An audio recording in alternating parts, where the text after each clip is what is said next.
Hello everyone. तो मैं आप सबका स्वागत करता हूं अपने यूट्यूब चैनल एजुकेशनल बक्स में। तो जैसा कि आप सब ने थंबनेल देखा होगा और आप ये देख भी सकते हैं कि जो आपका वीडियो में जो आपका टॉपिक दिख रहा है ये आपका क्लास 8 की साइंस की चैप्टर 1 है। हम लोग डिस्कस करेंगे एनसीईआरटी का लाइन बाय लाइन एक्सप्लेनेशन देखेंगे साइंस का बायोलॉजी का चैप्टर 1 जो कि ऐसे क्रॉप प्रोडक्शन एंड मैनेजमेंट। अगर आप लोग क्लास 8 के स्टूडेंट हैं तो ये चैप्टर आप लोग को ऐसे पढ़ना, आपका जो साइंस का फर्स्ट चैप्टर है इससे क्वेश्चन भी आपके पूछे जाते हैं। तो इसको हम लोग ऐसे लाइन बाय लाइन एक्सप्लेनेशन देखेंगे, एनसीईआरटी वाइज इसको ऐसे डिटेल में जानेंगे और साथ ही फिर हैंड रिटेन नोट्स जो इसका होगा वो भी आप लोगों को ऐसे प्रोवाइड की जाएगी।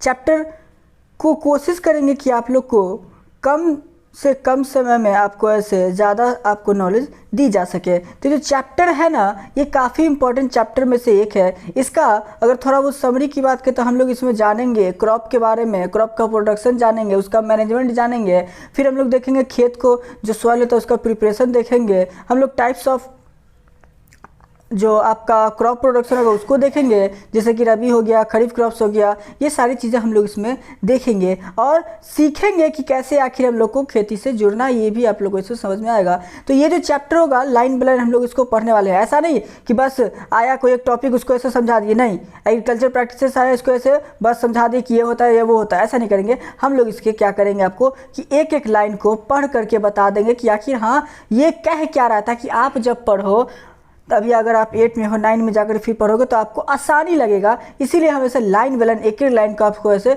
समझा देंगे। ठीक है, तो चलिए वीडियो को ऐसे स्टार्ट करते हैं। अगर आप लोग वीडियो पर चैनल पर पहली बार आए हो तो प्लीज़ चैनल को ऐसे सब्सक्राइब करना, वीडियो पसंद है तो लाइक करना और अपने दोस्तों के साथ ज़्यादा से ज़्यादा शेयर करना ताकि ऐसे हम लोग का भी मोटिव आगे बढ़ सके। और बताना कि वीडियो का जो फॉर्मेट है वो सही है या कुछ इसमें चेंजेस करने की जरूरत है। नीचे कमेंट करके बताना कि आप लोग को पढ़ाने का हम लोग का स्टाइल कैसा लगा। तो चलिए हम लोग स्टार्ट करते हैं जो आपका पहला चैप्टर है उसका लाइन बाय लाइन एक्सप्लेनेशन को। ठीक है, अगल बगल से कुछ अगर नॉइज़ वगैरह साउंड वगैरह तो उसे आप लोग ऐसे इग्नोर कर सकते हैं।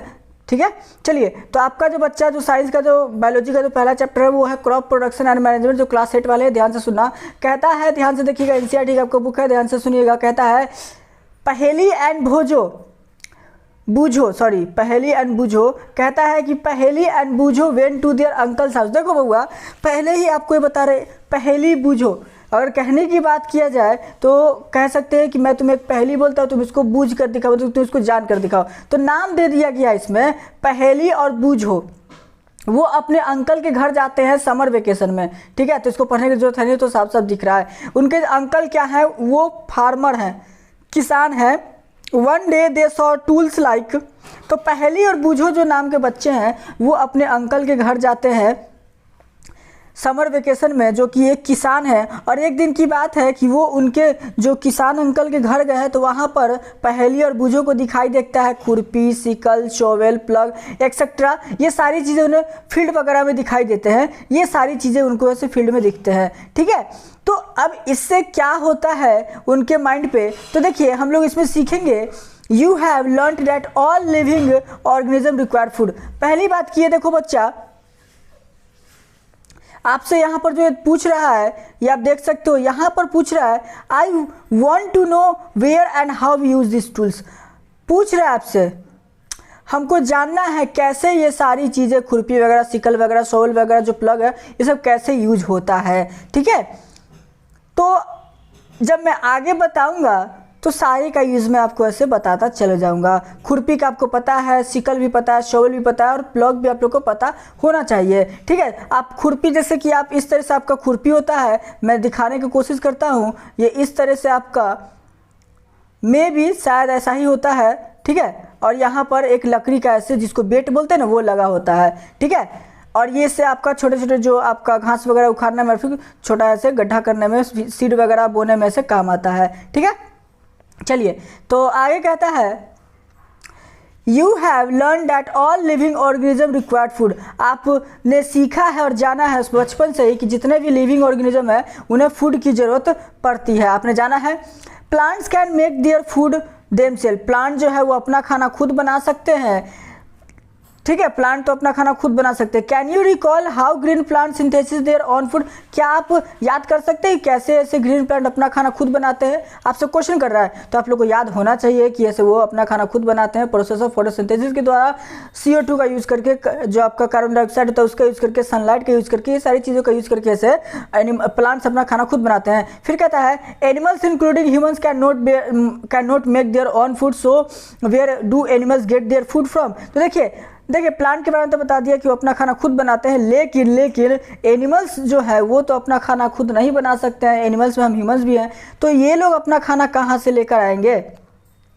ठीक, क्वेश्चन आपसे यही पूछा, कहाँ से लेकर आएंगे। दूसरा, but first of all why do we have to eat food?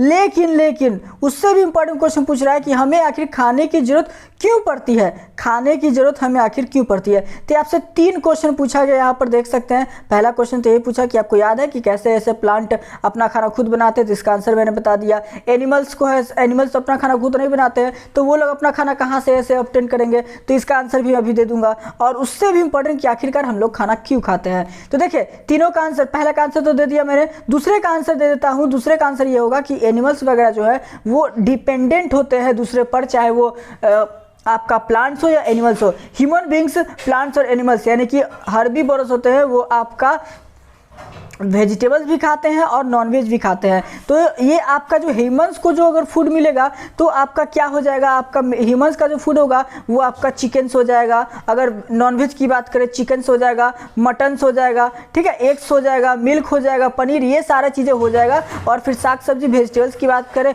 आलू प्याज जितना भी है सारा चीज़ आप बोल सकते हैं। तो ये सारा खाना आपको ह्यूमंस को मिलता है। अब बात आती है कि आखिर खाने की क्यों जरूरत पड़ती है? तो देखो बउआ, कोई भी काम करने के लिए फूड की जरूरत पड़ती है। फूड की जरूरत पड़ती है एनर्जी को ऐसे प्रोड्यूस करने के लिए, एनर्जी को प्रोड्यूस करने के लिए, ठीक है। और हमारे शरीर में अगर एनर्जी नहीं रहेगा तो हम कुछ काम नहीं कर सकते। मान लीजिए आपको पढ़ना है 10 घंटा, तो 10 घंटा आप कैसे पढ़ोगे? जब आप खा पी करके पुष्ट रहोगे। मान लो आपको भूखे पेट बैठा दिया गया, नहीं तुम पढ़ो तो बस तुम पढ़ते ही रहो, तुमको खाना नहीं है, तो क्या पढ़ पाओगे? नहीं। तो एनर्जी अगर आपके पास रहा तो आप ऐसे काम कर सकते हैं। तो हमें एनर्जी के लिए ऐसे फूड को जरूरत पड़ती है, क्योंकि फूड हमें ऐसे प्रॉपर एनर्जी प्रोवाइड करता है जिससे कि हम लोग ऐसे काम कर सकते हैं, ठीक है। तो यही था इसका हिंदी में, नीचे देख सकते हैं। आप जानते हैं, you already know that the energy from the food is utilised by organising for carrying out their various body function. अभी जो मैंने आपको बता दिया कि आखिर हमें क्यों जरूरत पड़ती है, तो इसलिए जरूरत पड़ता है कि जो फूड है वो यूटिलाइज होता है ऑर्गेनिज्म के द्वारा जो हम लोग की बॉडी में है, किस लिए? ताकि हम लोग को बहुत सारा काम जो वेरियस बॉडी फंक्शंस है वो कर सके। अब क्या क्या, जैसे कि डाइजेशन वगैरह, रेस्पिरेशन हो गया, एक्सक्रेशन हो गया। तब डाइजेशन का मतलब पाचन आप लोग को पता है, रेस्पिरेशन का सांस लेना आपको पता है, एक्सक्रेशन का मतलब मल मूत्र जिसको हम लोग बोलते हैं, मतलब कि जो आपका टॉयलेट वगैरह में जो हम लोग का एक्सक्रेटा वगैरह होता है वो यूरिन वगैरह, ठीक है।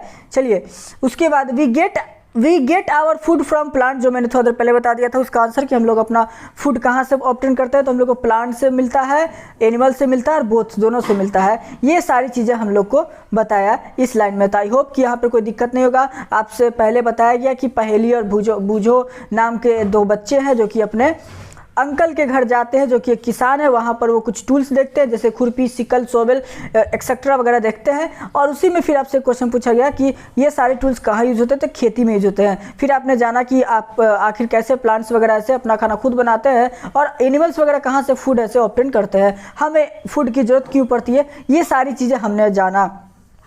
कोई दिक्कत यहाँ तक में? अगर कोई डाउट हो ना बच्चा तो कमेंट करके बता देना, मैं आपको कोशिश करूँगा कमेंट में ही आपको ऐसे दोबारा समझा दूँ, ठीक है। चलिए आगे कहता है, since we all need food how can we provide food to, ये आप पढ़ सकते हैं। जैसा कि जानते हैं कि सभी को फूड की जरूरत है, तो हम लोग कैसे लार्ज नंबर ऑफ पीपल जो हमारे कंट्री में है उसको हम लोग फूड प्रोवाइड करा सकते हैं। तो देखो आज भी ऐसा बहुत सा तबके के लोग हैं, नीचे तबके के लोग हैं जो कि एक वक्त की रोटी खाते हैं, तो दूसरे वक्त की रोटी के लिए सोचना पड़ता है, उन्हें रोटी नहीं मिलता है, खाना मतलब नहीं मिलता है।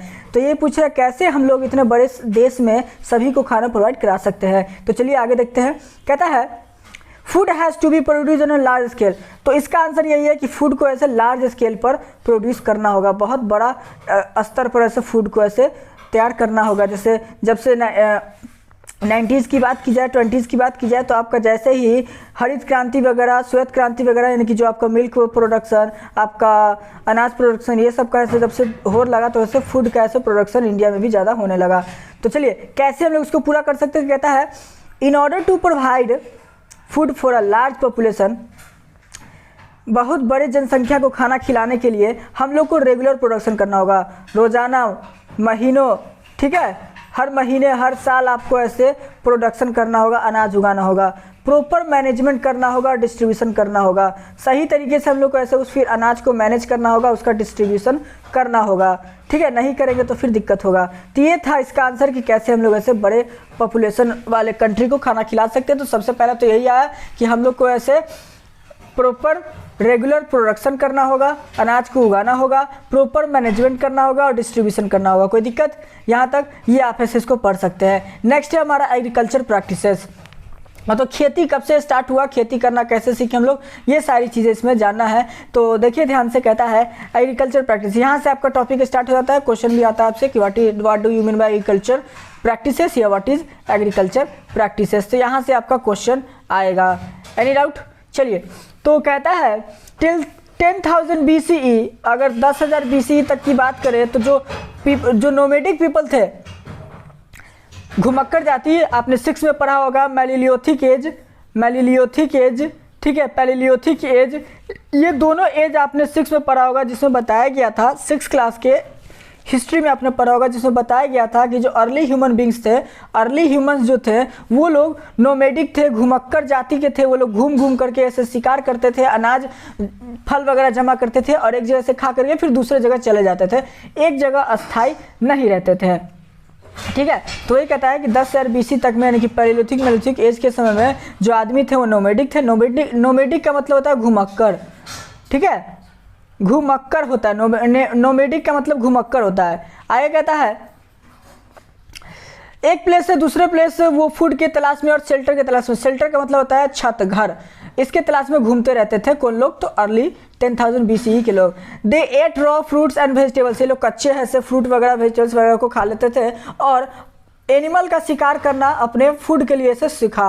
Letter they could cultivate land and produce rice, कुछ समय के बाद फिर वो लोग ऐसे कल्टिवेट करना शुरू किए एक छोटे से ज़मीन पर और राइस उगाए, ठीक है, वीट उगाए एंड अदर फूड क्रॉप्स, और भी बहुत सारे फूड क्रॉप्स को ऐसे उन्होंने उगाना सीखा। 10 वाज बॉर्न एग्रीकल्चर, तभी से एग्रीकल्चर का ऐसे जन्म हुआ। देखिए खेती आपका जो है वो सोच समझ कर नहीं हुआ कि हमको इससे खेती ही करना है, वो अचानक हो गया था, ठीक है। जैसे बोलते हैं ना कि चिड़िया चिमनी लोग कुछ खाएं बीज वगैरह और उनका जो पीप वगैरह पूप वगैरह जो होगा वो कहीं गिरेगा, तो उसमें भी उसका ऐसे बीज वगैरह होता है जिसके कारण से पेड़ वगैरह उड़ गया। यही सब सोच करके ऐसे लोगों ने भी ट्राई किया, तो उनको ऐसे खेती का ऐसे आइडिया मिल गया। तो आपको पता चला खेती कब से जन्म लिया है। चलिए, तो यह था कि खेती कब जन्मा। अब खेती कैसे करना है, क्या करना है, उसके बारे में जान लीजिए। तो देखिए कहता है when plants of the same kind are cultivated at one place on a large scale, जैसे कहता है जब एक ही तरह के पौधे एक ज़मीन पर उगाए जाते हैं, बड़े ज़मीन पर उगाए जाते हैं, तो उसको हम लोग कहते हैं crop. It is called a crop. तो आपका तो नोट्स में पहला ही आ गया व्हाट इज क्रॉप या डिफाइन क्रॉप, ठीक है।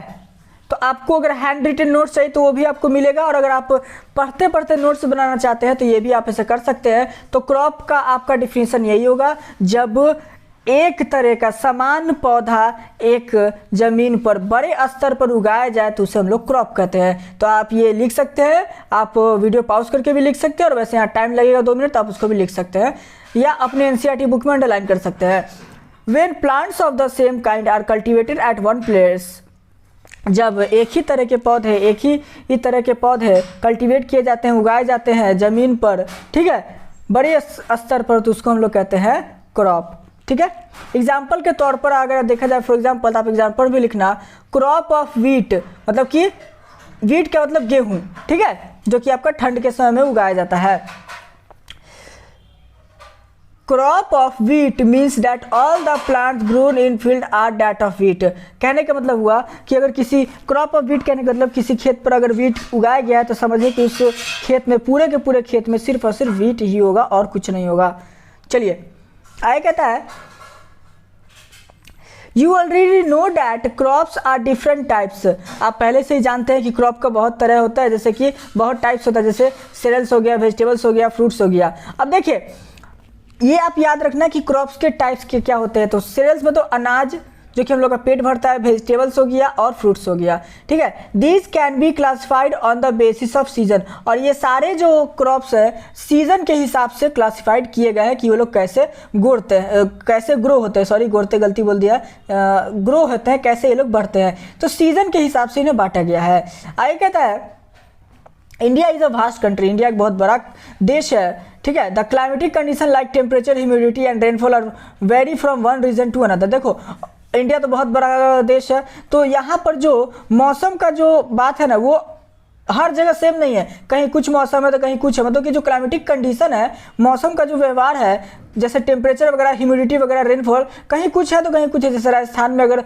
रेनफॉल की बात करें तो वहाँ बहुत कम होता है, वही चले जाइए आप साउथ में तो वहाँ पर आपका ऐसे रेनफॉल बहुत ज़्यादा हो जाता है। केरल, तमिलनाडु ये सब में रेनफॉल बहुत ज़्यादा होता है, ठीक है। तो ये सारा चीज़ें इंडिया में ऐसे वैरी करता है, जिसके कारण से अनाज पर भी ऐसे प्रभाव पड़ता है, ठीक। तो ये आप याद रखेंगे। Accordingly there is a rich variety of crops grown in different parts of the country. देखिए पूरा लाइन बाय लाइन पढ़ रहे हैं एनसीईआरटी, तो आप लोग कोशिश करना कि अच्छे से पढ़ लिया जाए, क्योंकि इतना टाइम देकर कि मैं आपको जब एनसीईआरटी समझा रहा हूँ तो समझिए आप लोग को भी मेहनत करना होगा। तो यही कहा, फिर से देखिएगा एक बार, यहाँ कहा there is a rich variety of crops. India में बहुत रिच मतलब कि बहुत ज़्यादा वैरायटी के क्रॉप्स उगाए जाते हैं, ठीक है, अपने कंट्री में। Despite this diversity two broad cropping patterns can be identified.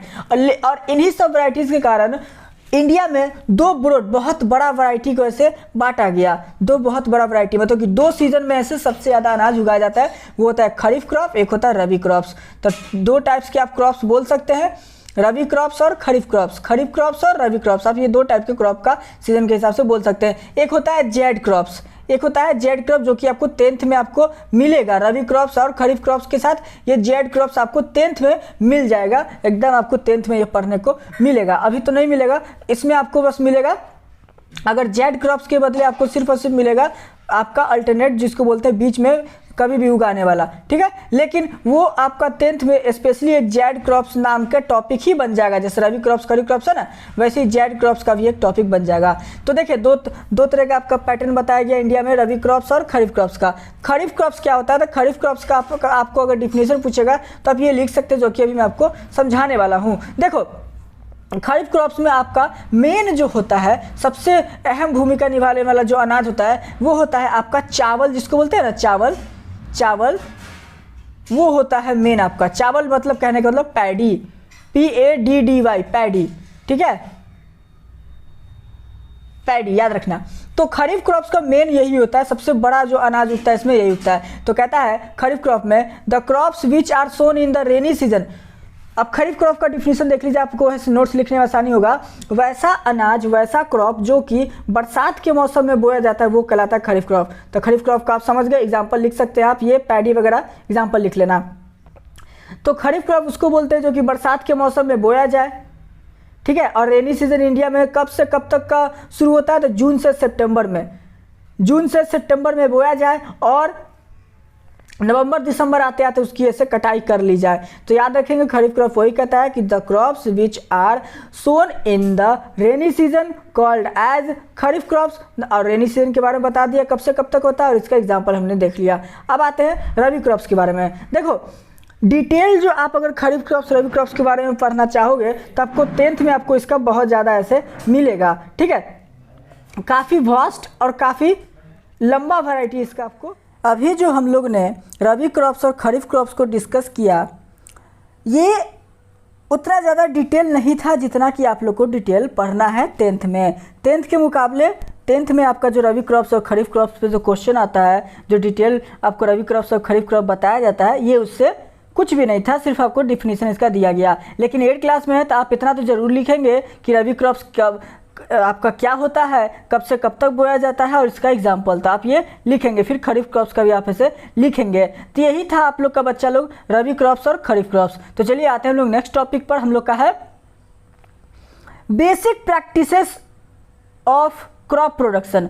देखिए एनसीईआरटी के बाईस हम लोग पढ़ रहे हैं, तो जो एनसीईआरटी का टॉपिक है आपका, एनसीईआरटी का जो टॉपिक है 2022 तक के में जो क्वेश्चन पूछ सकते हैं, तो आप एनसीईआरटी को ही फॉलो करें। आप एनसीईआरटी अभी से अगर आप एनसीईआरटी को ऐसे आप फॉलो अप करोगे, ठीक है, आप अभी से एनसीईआरटी अगर आप फॉलो करोगे तो आपको ऐसे काफ़ी ज़्यादा बेनिफिट होगा फ्यूचर में। तो चलिए क्वेश्चन ये कह रहा है कि बेसिक प्रैक्टिस बताइए, बेसिक जो हमारा काम है वो बताइए क्रॉप के प्रोडक्शन में, ठीक है। और फिर दो आपका एक बच्चा ने यहाँ पर आपको क्वेश्चन पूछ लिया कि why paddy can not be grown in the winter season, धान जो है वो विंटर के समय में क्यों नहीं ग्रो होता है। तो धान को बच्चा बहुत ज़्यादा ऐसे बारिश की ज़रूरत होती है और विंटर में बारिश होता नहीं है। उसके बाद बोला जो नीचे आंसर लिखा है paddy requires lots of water, इसलिए आप इसको ऐसे लिख सकते हैं। आंसर मिल गया। देखिए तो बेसिक प्रैक्टिस में जो है आपका क्रॉप प्रोडक्शन का वो हम लोग देख लेते हैं। कहता है कल्टीवेशन ऑफ क्रॉप्स इन्वॉल्व्स, मैं आपको बता दूं अगर जो आपका बैकग्राउंड का अगर कुछ नॉइज़ वगैरह है तो उसे आप नेगलेक्ट करना, क्योंकि घर है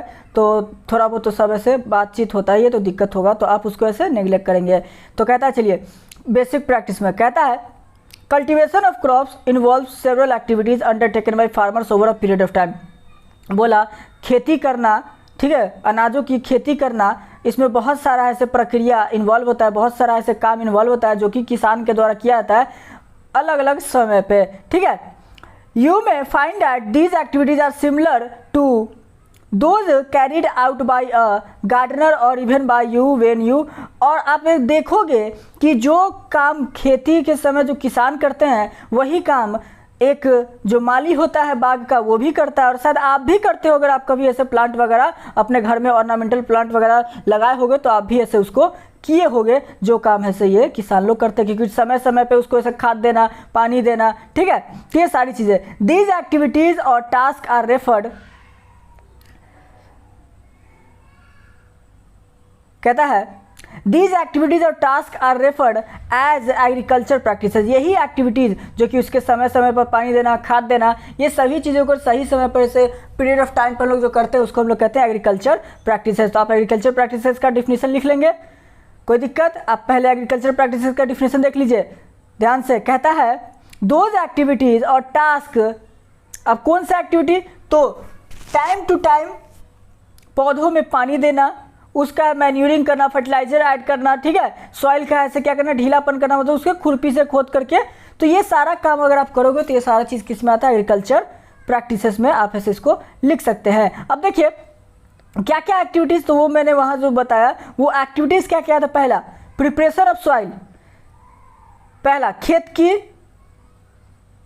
जो हम लोग सबसे पहले उसमें क्या करते हैं, आप लोग जो खेत में हम लोग जो काम करते हैं उसको पहले प्लगिंग करते हैं, उसमें फिर मैन्यूरिंग करते हैं। तो सबसे पहला काम है हम लोग का preparation of soil. Preparation of soil में आता है प्लगिंग, मतलब खेत की जुताई, ठीक है, सबसे पहले यही आता है प्रिपरेशन ऑफ सॉइल में। तो प्लगिंग आता है आपका प्रिपरेशन ऑफ सॉइल में। उसके बाद हम लोग का सोइंग, मतलब बीज को बोना, फिर एडिंग मैन्यूर और फर्टिलाइजर्स को ऐड करना, इरिगेशन पानी पटाना, वीड्स से अनवांटेड जो प्लांट्स होते हैं, वीड्स का मतलब अनवांटेड प्लांट्स, जो अनाज है उसके साथ कुछ और प्लांट्स जो ऐड हो जाता है, अपने से उग जाता है, उसको बोलते हैं वीड्स। उसका बाद हार्वेस्टिंग, कटाई, उसका बाद स्टोरेज। एग्रीकल्चर प्रैक्टिसेस में ये आपका 7 बेसिक चीज़ है जो कि आपको करना होगा। पहले आपको सॉइल की मरम्मत करनी होगी, फिर आपको बीज बोना होगा, फिर आपको ऐसे ऐड करना होगा मैन्यूर फर्टिलाइजर, फिर इरिगेशन दे रहा है पानी पटाना होगा, आपको फिर ऐसे वीड से बचाना होगा आपके खेतों को, फिर ऐसे आपको हार्वेस्ट करना होगा, फिर स्टोर करके रखना होगा अनाज को, ठीक है। तो ये सारा चीज़ें हम लोग ने यहाँ तक देख लिया। तो आप फिर से एक बार ऊपर से हम लोग देख लेते हैं फर्स्ट पेज से क्या कहा था। एक पहेली और बूझो नाम की जो बच्चे थे वो लोग ऐसे अपने अंकल के घर गए जो कि ऐसे किसान थे। कब गए थे, समर वेकेशन में, ये हम लोग ने जाना। वहाँ पर वो लोग ने ऐसे क्रॉप के बारे में जाना, कैसे ऐसे प्लांट अपना खाना खुद बनाता है, और फिर एनिमल कैसे क्यों नहीं बना पाता है वो जाना, फिर ऐसे एनिमल अपना खाना कहाँ से लेता है वो हमने जाना था। फिर देखा था एग्रीकल्चर प्रैक्टिसेस क्या होता है, जो भी हमने देखा, ठीक, ये सारी चीज़ हमने जाना था। फिर जाना था क्रॉप के बारे में, क्रॉप क्या होता है वो हमने देखा था। उसके बाद फिर हम लोग ने देखा कि क्रॉप का भी 2 वैरायटी, आपका रबी क्रॉप्स और खरीफ क्रॉप्स, ये हमने देखा था। उसके बाद लास्टली एग्रीकल्चर प्रैक्टिस, तो यहाँ पर डिफिनेशन देखा और क्या क्या बेसिक नीड्स होते हैं वो हमने यहाँ पर देख लिया। तो यही था बच्चों आप लोग का जो एग्रीकल्चर प्रैक्टिस है वहाँ तक का। अब हम लोग देखने वाले एग्रीकल्चर प्रैक्टिस में जो हम लोग काम करते हैं वो सबसे पहला है प्रिपरेशन ऑफ सॉइल। तो प्रिपरेशन ऑफ सॉइल में आप ध्यान देना, देखो मैं चाहूँ तो आपको ये पूरा का पूरा जो बुक है वो आपका ये सब ना समझा करके लाइन बाय लाइन सीधा का सीधा समझा सकता हूँ कि प्रिपरेशन ऑफ सॉइल में क्या होता है, हम लोग कैसे सॉइल को प्रिपेयर करते हैं। लेकिन हमने बोला कि एनसीईआरटी का लाइन बाय लाइन पढ़ेंगे ताकि आपके फ्यूचर में ऐसे काफ़ी काम आए। और एक ही वीडियो में ये संभव नहीं है, हो सकता है ऐसे 50 वीडियो आए एक ही चैप्टर में। आप अगर देखोगे तो कितना ज़्यादा टॉपिक है, अगर आप देखोगे ठीक है तो आप ध्यान से देखोगे तो बहुत ज़्यादा ये लंबा चैप्टर आप लोग का है। तो एक ही वीडियो में अगर आप चाहो कि ये कंप्लीट हो जाए तो ऐसा होने वाला नहीं है, तो इसमें टाइम लगेगा। हो सकता है 7 वीडियो आए, 8 वीडियो आए, ठीक है। तो ऐसे करके हम लोग चैप्टर को खत्म करेंगे, क्योंकि यहाँ पेज भी आप देख सकते हो। तो टोटल पेज हम लोग का जो चैप्टर का आ रहा है देख लो कितना ज़्यादा है, फिर इसका क्वेश्चन आंसर भी है। तो 13 पेजेस हम लोग को पढ़ने हैं। तो हो सकता है कि 8 वीडियो आए क्वेश्चन आंसर के साथ, हैंड रिटन नोट्स के साथ। तो आप इसके लिए तैयार रहेंगे, ये नहीं कि पहला वीडियो देखे दूसरा नहीं देखे। ऐसा करोगे तो आपको फिर ऐसे याद होने वाला कुछ भी नहीं है। तो हम लोग आज की वीडियो में जो अभी 40 मिनट के आसपास हो चुका है, हम लोग बस ऐसे प्रिपरेशन ऑफ सॉइल को समझ लेते हैं। उसके बाद ऐसे हम लोग नेक्स्ट वीडियो में आगे देखेंगे, ठीक है। आप याद रखेंगे नेक्स्ट वीडियो कहाँ से हम लोग को स्टार्ट किए थे, कहाँ पे खत्म करना है, वो सारी चीज़ें आगे देखेंगे। तो कहता है प्रिपरेशन ऑफ सॉइल में फर्स्ट स्टेप यही होता है कि हम लोग कैसे ऐसे क्रॉप को ग्रोन करें। मतलब क्रॉप को ग्रोन करने से पहले, मतलब कि अनाज उगाने से पहले हम लोग को सबसे पहले ऐसे सॉइल को ऐसे प्रिपेयर करना होगा, मिट्टी को प्रिपेयर करना होगा। कैसे प्रिपेयर करना होगा? तो पहला कहता है one of the most important, आप यहाँ देखेंगे, one of the most important task in agriculture is to turn the soil and loosen. देखिए सबसे इंपॉर्टेंट जो टास्क होता है एग्रीकल्चर में होता है सॉइल को लूज करना, ढीला करना। अगर मिट्टी बहुत ज़्यादा हार्ड रहेगा तो उसमें अगर हम सीड बो दिए तो हार्डनेस के कारण सीड का जो वो अंकुरी निकलेगा वो मिट्टी के हार्ड होने के कारण ऊपर नहीं आ पाएगा, ठीक है। चलिए, this allows the roots to penetrate deep into the soil. और ये भी फायदा होगा कि अगर मिट्टी अगर तुम्हारा हल्का होगा, लूज होगा, तो जो रूट है, जो हम लोग का अनाज जो लगाएंगे उसका रूट होगा, वो आसानी से मिट्टी को छेद करके रूट उसका नीचे जा सकता है। तो इसके लिए हम लोग याद रखेंगे the loose soil allows the root to breathe even easily when they go deep into the soil. और जो लूज सॉइल होगा वो अलाउ करेगा अनाज को, जितना अंदर जाएगा उसको ऐसे एयर लेने में, ऑक्सीजन लेने में उसको मदद मिलेगा। और ऑक्सीजन नहीं मिलेगा, कार्बन डाइऑक्साइड नहीं मिले तो ऐसे अनाज हम लोग को उगेगा नहीं। तो चलिए, why does the loosening of soil allow the roots to breathe easily. देखो क्यों लूजनिंग ऑफ सॉइल, ये आपका क्वेश्चन है। इसको आप नोट्स बनाएंगे, आप इसको लिख लेंगे। ये जो क्वेश्चन आप इसको नोट्स बनाएंगे और इसको लिख लेंगे। क्यों आपका जो सॉइल, जो ढीला मिट्टी है वो ईजी होता है सांस लेने में, किसके? तो आपका प्लांट्स के रूट को। तो ये आप इसे क्वेश्चन है, इसका आप आंसर अभी देख लीजिएगा। आंसर मैं बता रहा हूँ तो आप इसको ऐसे लिख लेंगे याद से। चलिए, the loosened soil helps in the growth of earthworms and microbes present in the soil. जो लूजेंट सॉइल है वो हेल्प करता है किसके ग्रोथ में? अर्थवर्म और माइक्रोब्स के। अर्थवर्म बहुत ज़्यादा हेल्पफुल होता है आपके एग्रीकल्चर में, फार्मिंग में। अर्थवर्म जिस भी खेत में है तो वो बहुत ज़्यादा फर्टिलाइजर बना देता है उस खेत को, याद रखेंगे आप। अर्थवर्म और microbes, these organism are friends of the farmer since they further turn and loosen the soil and add humus to it. ये लोग जो ऑर्गेनिज्म होते हैं अर्थवर्म और आपका माइक्रोब्स, ये किसान का बहुत अच्छा दोस्त होता है, क्योंकि ये मिट्टी को ढीला करता है। क्योंकि मिट्टी खा खा करके ऐसे मिट्टी को ढीला करता है, उसमें ह्यूमस ऐसे पैदा करता है, याद रखेंगे। But why the soil needs to be turned and loosened. लेकिन क्यों सॉइल को अभी लूज करने की जरूरत है, क्यों? यहाँ भी ये क्वेश्चन था, अभी तक आंसर नहीं मिला है। क्या मिला हम लोग को? तो एक कीड़ा है जो कि हम लोग का मदद करता है, वो हमने जाने, ये नहीं जाना अभी तक कि ऐसे क्यों करते हैं। तो चलिए उसका आंसर देखते हैं। You have learned in the previous classes that the soil contains minerals। आपने पिछले क्लास में देखा होगा कि सॉइल होता है वो मिनरल्स को कंटेन करता है, वाटर कंटेन करता है, एयर कंटेन करता है, सम लिविंग ऑर्गेनिज्म कंटेन करता है। तो इन एडिशन आपने पिछले क्लास में देखा है कि जो हमारा सॉइल होता है वो बहुत सारी चीज़ों को कंटेन करता है, जैसे कि मिनरल्स हो गया, वाटर हो गया, एयर हो गया, ये सारी चीज़ें कंटेन करता है, ठीक है। In addition dead plants and animals get decompose by soil organism. देखो अगर और बात करें तो ये तो हम लोग का कंटेन करता है मिनरल्स वगैरह, और दूसरे तरह से हमारा डेड डिकम्पोस्ट को भी ऐसे कंटेन करता है सॉइल। कुछ प्लांट वगैरह है, सर गया पत्तियाँ उसका, तो उसी जमीन में ऐसे दब जाता है तो वो डिकम्पोज हो जाता है। फिर कुछ डेड एनिमल्स वगैरह तो वो भी उसमें डिकम्पोज हो जाता है, तो जिससे कि आपका सॉइल को ऐसे फर्टिलाइजर मिलता है। In this way various nutrients in the dead organism are release back into the soil. और इस तरह से बहुत सारा जो आपका न्यूट्रिएंट्स है मिट्टी में मिल जाता है ये सारे ऑर्गेनिज्म के मरने से, याद रखेंगे। The nutrients are gain absorb by plants, और ये जो न्यूट्रिएंट्स मिला, ये जो न्यूट्रिएंट्स प्लांट्स को जो मिला, ये जो सॉइल को जो न्यूट्रिएंट्स मिला वो प्लांट ऐसे इसको एब्जॉर्ब कर लेता है। ठीक है, तो अभी तक हम बस यही जान रहे हैं कि क्यों हम लोग को क्या क्या ऐसे सॉइल में ज़रूरत पड़ता है। मिनरल्स वगैरह होता है, जब कोई प्लांट वगैरह डिकम्पोज हो जाता है तो उससे भी हम लोग को न्यूट्रिएंट्स मिल जाता है हमारे सॉइल को, जो कि ऐसे सॉइल से ऐसे प्लांट एब्जॉर्ब कर लेता है। ठीक है, since only a few centimetres of the top layer of soil supports plant growth. देखिए कुछ ही सेंटीमीटर जो हमारा अर्थ का जो टॉप लेयर होता है जिसपे कि हम लोग अनाज उगाते हैं, बहुत ही कम सेंटीमीटर ही है जिसपे कि ऐसे प्लांट ग्रोथ हो सकता है। अगर ज़्यादा नीचे अगर होगा तो फिर वो होने वाला नहीं है। Turning and loosing of soil bring the nutrient rich soil to the top. देखिए क्यों हम लोग लूज करते हैं सॉइल को, तो उसका आंसर यही लिखेंगे आप। ऐसा इसलिए करते हैं कि जिससे कि हमारा सॉइल में न्यूट्रिएंट बढ़ जाए, न्यूट्रिएंट की मात्रा बढ़ जाए।